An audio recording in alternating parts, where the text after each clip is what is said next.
Because I feel like I am constantly surrounded by naysayers in this day and age, particularly people who want to push the notion that you can't get anything done unless you sell out to the left and right, I just have to take a second to brag about something. Do not ever let these people who would rather sit on their hands convince you that we cannot effectively fight back against the government or special interests and win, because a group of us have been doing just that in Wisconsin for the past 2 years. And I am just so proud of where we've gotten on this issue because it has been a true David versus Goliath level fight.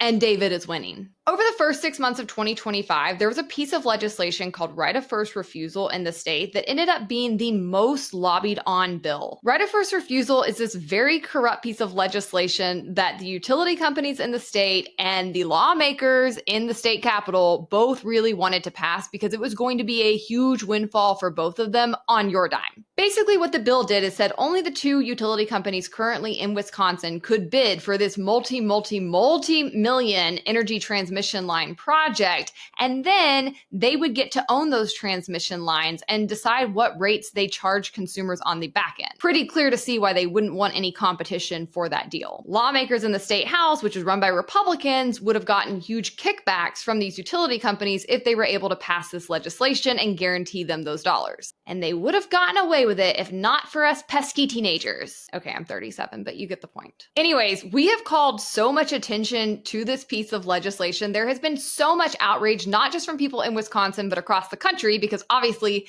other people are going to have to use these transmission lines too, that they have been thwarted in their plans and they have had to back off this bill. And I just want to remind you that what we were up against were very powerful special interests who were not only more connected than us, but definitely had more money behind their lobbying game than we could have ever dreamed of. And yet we've stopped them. Now, it doesn't mean they're not going to keep trying their shenanigans. We can't let up the gas yet. But so far, this has been a big win that has prevented them from being able to jack your energy prices up even further.